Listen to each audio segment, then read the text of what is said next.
NotiSuper ahora tiene a un invitado muy especial y que hacía días la gente estaba esperando, porque hemos avisado con anticipación que venía, porque es un líder político que puede darnos lo que el próximo periodo de un presidente nos puede ofrecer.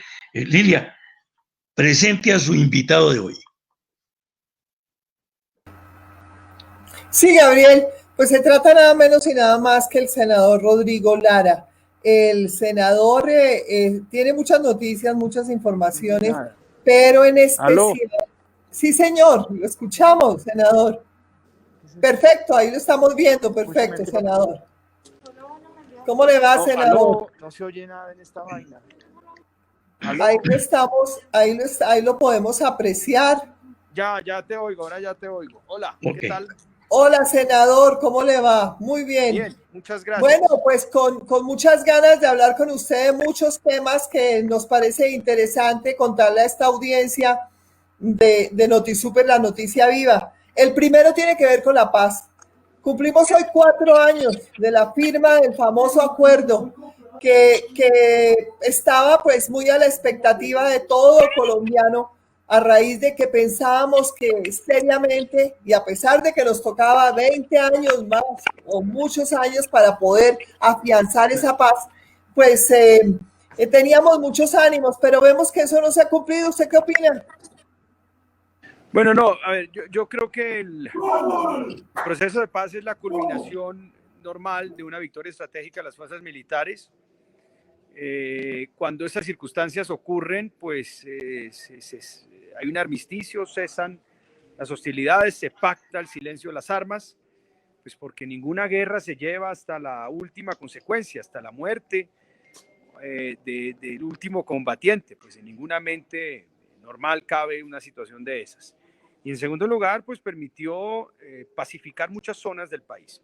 Que ha fallado indiscutiblemente la poca capacidad del gobierno nacional para hacer presencia en el territorio de manera coherente y coordinada y para ofrecer una presencia integral, no solamente de fuerza pública, sino una presencia de todas las autoridades civiles en las diferentes regiones del país donde antes pues dominaban la organización FARC. Pero pues en términos generales obviamente que es un proceso de paz pues con defectos, pero es un proceso de paz en últimas que ha salvado muchas vidas y nos ha permitido volver a muchos lugares del país que estaban vedados. Doctor Rodrigo, hay una cuestión y es esta: la gente está esperando a una persona joven, pero con ideas ideas que de verdad vayan a solucionar los problemas que el país tiene. Uno de los graves problemas que va a recibir usted si llega a la presidencia, o quien sea que llegue a la presidencia, va a ser nada menos que la economía, una economía bastante diezmada, en donde la pobrecía ha aumentado en Colombia, mientras las grandes capitales y la banca se han enriquecido precisamente con esta pandemia. ¿Qué haría usted, señor doctor Lara? Bueno, yo creo que esta crisis es una ruptura muy profunda en nuestra sociedad. Esta crisis económica le arrebató la dignidad a millones de colombianos que perdieron su empleo, sus fuentes de ingreso. Esta es una crisis que le hizo perder a millones de colombianos su fe en el sistema, su fe en el mañana, su fe en la capacidad de superar sus condiciones y ofrecerles un mejor mañana a sus hijos. Y esto es explosivo porque la gente cae en la desesperanza, cae en el absurdo. Yo creo que este es un momento de una ruptura muy profunda que nos permite también entender que hay que replantear muchos aspectos del modelo económico. Este es un modelo económico que se volvió rentista, que depende de rentas provenientes de materias primas cuyos precios se deprimieron bastante después del final del superciclo de los commodities. Y es una dependencia nociva, porque nosotros hoy en día tenemos una de las ratios de exportación por cabeza, por habitante, más bajitos de América Latina. Tenemos un mercado interno grande, ciertamente interesante, pero poco surtido por parte de la producción nacional. E indiscutiblemente esto tiene que tener dos grandes apuestas. Primero, una de una política industrial moderna, que hay que volver a apostar por la generación de valor agregado, No podemos seguir con esa idea de que la mejor política industrial es la inexistencia de una política industrial, como piensan básicamente en el actual gobierno. Segundo, es importante llevar a cabo una reforma en la estructura de la tenencia y de la explotación de la tierra muy profunda, eso que antes llamaban una reforma agraria, porque es increíble el estado de postración o de bicicleta estática en el que se encuentra la agricultura colombiana. Y en tercer lugar, yo creo que el país tiene que replantear también sus fuentes de ingresos fiscales. Colombia no puede seguir con esa idea supremamente, esa idea absolutamente egoísta, ultraconservadora, de que regalándole plata de los impuestos a los ricos se va a generar crecimiento y desarrollo. Aquí en una sociedad, por lo menos en un régimen liberal, socialdemócrata como el que proponemos, pues el privilegio de la exención tributaria no puede estar o no puede ser de un privilegio de los más ricos, no puede ser un privilegio del sector financiero.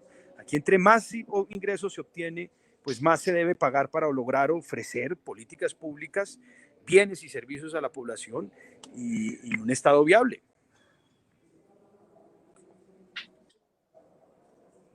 Manuel. Gracias, Gabriel. Senador Rodrigo Lara, buenas tardes. Muy buenas. Escuchamos recientemente a una líder de una organización de Amigos por la Paz que hace falta la pedagogía política intensiva, porque hay que recordar cómo los adversarios del acuerdo del Estado con las FARC ganaron el plebiscito del no a la paz, con el coco del castrochavismo y la desinformación. ¿Usted qué opina? Claro, porque donde no hay formación política, donde no hay claridad ideológica en una sociedad, pues llega la locura política. Es decir, donde la gente no tiene claridad respecto de los diferentes hitos que conforman la filosofía política y su significancia,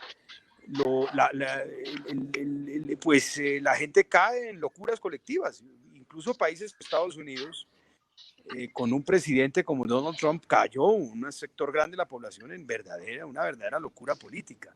Perdió básicamente el norte, desdibujó sus principios más fundamentales, la fe, el apego en su modelo americano, en su democracia. Entonces sí que es importante tener claridad política, porque la gente de esa manera sabe también a qué atenerse y no se deja confundir por la manipulación, por el efectismo político. Por eso yo insisto tanto en la importancia de revitalizar el debate ideológico. En una democracia existen 4 grandes derroteros ideológicos: la derecha, aliada con el conservatismo; luego el liberalismo reformista o socialdemócrata, que es la tesis en la que yo creo; luego la centroizquierda, que esencialmente aquí en Colombia es el Partido Verde; y por último la izquierda ya más de corte marxista, que es básicamente la que representa el doctor Petro. Son 4 grandes caminos ideológicos y me parece muy importante revivir básicamente y fortalecer esa claridad ideológica para que la gente sepa qué camino tomar y qué esperar de cada gobierno. Orlando. Doctor Rodrigo Lara, escuchándolo a usted, le parece uno bastante interesantes esos planteamientos. La pregunta es, ¿quién puede hacer esas reformas? Tenemos una dirigencia política sumamente cuestionada, una dirigencia política que en un acto de honestidad con el país debería, en cierto modo, dar un paso al costado para permitirle al país aflorar. ¿Quién podría hacer esa reforma? Pues mire, aquí hay que separar 2 cosas. Las instituciones permanecen, la clase política, es decir, los actores políticos son agentes pasajeros del poder. Lo importante es fortalecer siempre las instituciones, que son nuestro bote salvavidas en las tormentas como esta, y hacer un esfuerzo por mejorar constantemente la política. La política muchas veces es reflejo de las profundas contradicciones de una sociedad. Usted en un congreso puede encontrar lo más selecto, lo más virtuoso de un país, pero también pues sus zonas más oscuras. Y yo considero que pues esto es un esfuerzo de nunca acabar. Esto es una lucha permanente. Y si tenemos claridad ideológica, claridad conceptual en lo que defendemos, en lo que proponemos, pues hay que jugar muy duro para defender esas ideas y para promoverlas. Pues yo creo que pues aquí lo que es importante es nunca, porque cuando se cree en algo elevado y superior como el bienestar de la patria, pues nunca ha de claudicarse en su defensa. Doctor Rodrigo Lara, senador de la República, ¿por qué no hablamos un poquitico de liberales socialdemócratas centro? Es el tema de moda y le quiero contar que con mucha esperanza, porque hay mucha gente que está diciendo qué dicha que ya no seamos extremo izquierda o extremo derecha, sino que vayamos a buscar a los demócratas que piensan en este país y en especial a los sociales, a los que tienen que ver con el crecimiento del país en todos los ángulos. ¿Qué opina usted? No, mire, sí, yo tengo mucha fe puesta en ese camino ideológico, en ese camino que en sí es una causa política tan poderosa como la que puede defender el doctor Petro desde su izquierda o el doctor Uribe desde su derecha. Esta es una causa que hacía falta en el centro. El término centro es una forma un poco perezosa de empaquetar cosas que a veces son distintas, cuyo única coincidencia tal vez puede ser que básicamente son categorías políticas que se encuentran ubicadas entre la izquierda marxista y la derecha tal vez más radical. Entonces, aquí hay tendencias distintas y el reformismo liberal, es decir, ese sistema que es básicamente el liberalismo socialdemócrata, que cree primero en el individuo. Nosotros creemos en la preeminencia del individuo y por consiguiente en sus derechos, en sus libertades, en sus garantías. Creemos por consiguiente, pues obviamente en la separación de poderes y en el Estado de Derecho, que son la garantía del sistema democrático y del respeto por las libertades del individuo. Pero también creemos en el principio de solidaridad, que justamente debe cementar, debe pegar esa relación entre individuos libres en una sociedad. Y ese principio de solidaridad implica pues un nuevo pacto social entre el individuo y el Estado, un nuevo pacto social en donde el Estado deje de estar inclinado a favor de determinados grupos económicos poderosos en el país, pero en donde cualquier reforma profunda, como las que yo mencioné en un principio, como una reforma agraria, una política industrial, una política que le apueste al empleo, que es apostarle a la dignidad de los colombianos, que defienda la soberanía también de nuestro mercado, que proteja las iniciativas y la pequeña empresa, pues que eso se haga siempre en el marco del Estado de Derecho. Y eso nos diferencia de la izquierda marxista, que supedita esa separación de poderes y el Estado de Derecho a la realización de sus ideales, o de la derecha, que pues da preeminencia a la rama ejecutiva sobre la rama judicial. Y más, el Centro Democrático propuso la derogatoria de las Cortes, lo cual pues es un atentado muy profundo al Estado de Derecho. Doctor Rodrigo, hay algo que hemos visto en los últimos tiempos.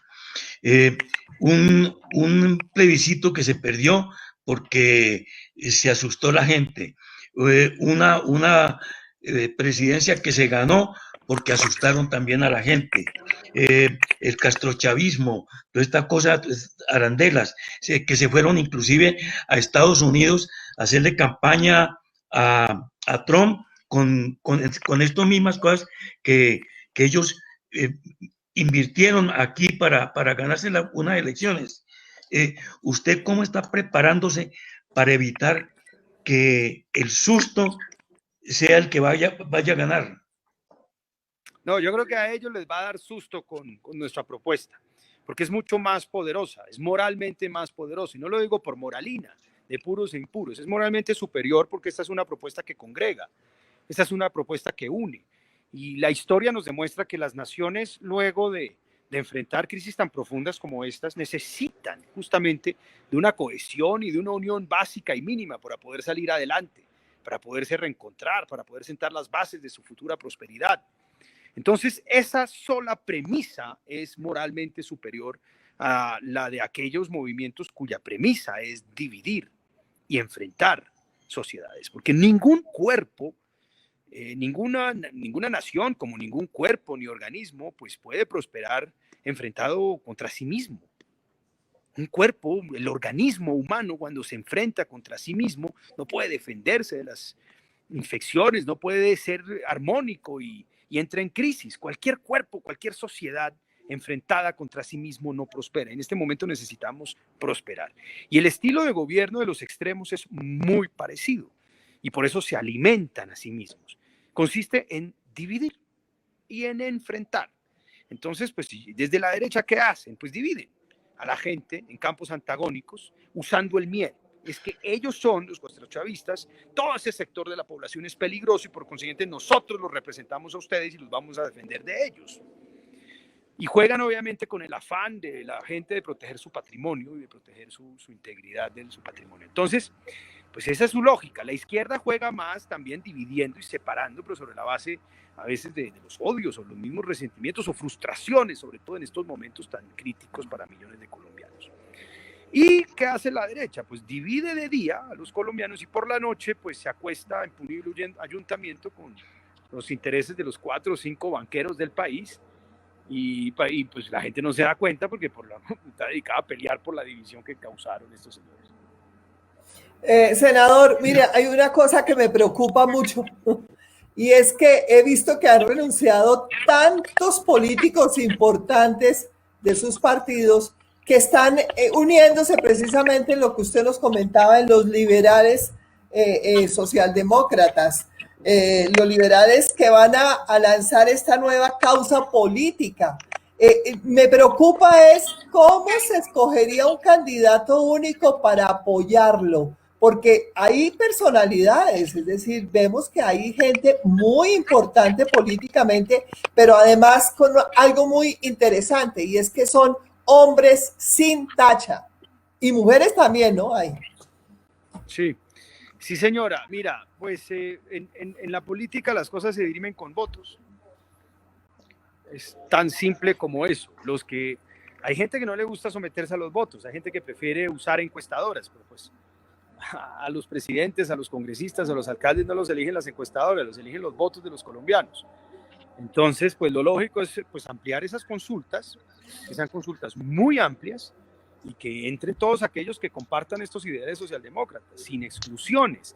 Es que a veces los políticos usan básicamente esta categorización de puros e impuros para excluir a una cantidad de gente y no congregar. Si la idea es sólida, si uno tiene una convicción ideológica clara y la idea es superior y se trata de defenderla, pues que entren muchos a aportar y a defender y a luchar por esa causa. Entonces, ojalá las consultas sean muy amplias y entren todos los que quieran participar y crean en esas ideas. Manuel. Gracias, Gabriel. Senador Rodrigo Lara, el reto es grande porque hasta Trump dijo que Juan Manuel Santos, con el acuerdo de Estado con la FARC, le entregó a Colombia al narcoterrorismo, cuando lo que hizo fue entregarlo al Centro Democrático, que tiene una cierta influencia en los poderes ejecutivo, legislativo, judicial, mediático y económico. ¿Usted qué piensa? Mire, obviamente el Centro Democrático hoy tiene un gobierno y tiene todos los medios propios de un gobierno, la pauta, los medios, la repartición de los recursos, partidas regionales, quieren eliminar la ley de garantías, que eso es una forma de alimentar la politiquería, pretenden introducir la figura del voto virtual, que como el Congreso virtual es una gran ficción y por consiguiente, pues una sustracción de los elementos más importantes de una elección y pues, de hecho abre la puerta al fraude y van a emplear todas esas herramientas de poder. Nosotros tenemos las convicciones, tenemos las ideas, tenemos la fe, tenemos el amor profundo al país y con las uñas, que nos toque dar esa pelea la vamos a dar y estoy convencido que dada la grandeza y la voluntad inmensa que existe en muchos de nosotros para defender esas ideas, vamos a ganar. Pero mire, doctor, hay algo que hay que tener en cuenta y es esto. Usted lo ha dicho, el gobierno tiene todo. Hoy el Centro Democrático tiene todo, tiene gobierno, tiene mermelada, tiene todo lo que usted quiera ponerle. Pero aquí se está pensando en que la prensa está en este momento en una crisis muy grande, crisis económica y además que se está concentrando en muy pocas manos. Es decir, que la prensa no va a poder ser ni independiente ni democrática. Hay planes para poder financiar lo poco que queda de la prensa libre. ¿Usted cómo ve esto que está pasando y cómo atacaría esto para evitar que los medios no puedan llegar al pueblo o a la gente como debe llegar, sin necesidad de obedecerle a los que están detrás? Ese es un asunto muy complejo porque en efecto vemos la crisis de los medios tradicionales ha llevado a una concentración de los mismos en manos del poder financiero. Y el poder financiero pues tiene intereses, no tiene convicciones políticas, tiene intereses de establecer un statu quo y ganar más dinero. Sí, pues es válido ganar más dinero, pero siempre y cuando eso no sea en detrimento del resto de la sociedad. Entonces, pues obviamente la tentación de usar la prensa para defender sus intereses es imposible de evitar. Pues es difícil desde un punto de vista liberal censurar cualquier forma de expresión, restringirla. Pues la invitación que yo hago es a que hoy las redes sociales permiten la existencia de medios independientes de todas las expresiones como este medio de ustedes y me parece que yo, pues ese es el camino el que yo más aliento. Mire, senador, yo le quiero hacer una última pregunta con las buenas, con las gracias y con mucha suerte en eso que usted está empeñado en iniciar. Quiero preguntarle qué opina del corredor de la carrera séptima. Usted que ha tenido en los últimos años tanto que ver con la séptima, ahí lo estamos viendo, está en el Congreso de la República. Usted tiene que transitarla muchas veces. ¿Cómo le ha parecido la nueva idea de la alcaldesa de Bogotá? Bueno, es una idea en todo caso superior a la troncal de la Caracas que Enrique Peñalosa le proponía a los bogotanos para la carrera séptima. Eso ya es una evolución indiscutiblemente muy clara. A ver, tres cosas. Primero, hay un asunto positivo y es que pues, no se va a cometer un crimen urbanístico. Por el contrario, se va a embellecer la séptima. Van a construir 16 parques. Eso es algo inédito. Es muy difícil construir parques en zonas que ya se han densificado tanto. Pues van a ser 16 plazas o 16 parques entre la 200 y la 39, lo cual es muy, muy, muy importante. Segundo, pues no vamos a ver buses diésel. Básicamente fueron los que compró Enrique Peñalosa, buses diésel Euro 5 contaminantes, sino que vamos a ver buses eléctricos. Y en tercer lugar, pues van a construir unos sistemas de cables para transportar a la gente que vive en el Codito. Y por último, un cable que va a salir desde el Museo Nacional hasta Monserrate, Guadalupe, baja a Santa Fe y termina en la Iglesia del Voto Nacional. Yo creo que esto es un proyecto pues mucho más integral, mucho más completo que el otro, que era simplemente un tubo ahí donde transportaban a la gente como ganado y destruían básicamente el urbanismo de la séptima. Pues, senador, le agradecemos mucho su participación aquí en NotiSuper y sepa que estamos completamente a su servicio. Usted aquí tiene un rinconcito para que se pueda dirigir a toda la gente, que la gente está esperando personas como usted para que los dirija en un futuro que ya está pasado mañana. De modo que usted sabe que aquí, bienvenido. Gracias, es muy amable, muchas gracias por la amable invitación, fue una entrevista muy grata, muy agradable, un saludo a ustedes, buenas noches y un saludo a todos los internautas. Muchas gracias, doctor Rodrigo. Gracias.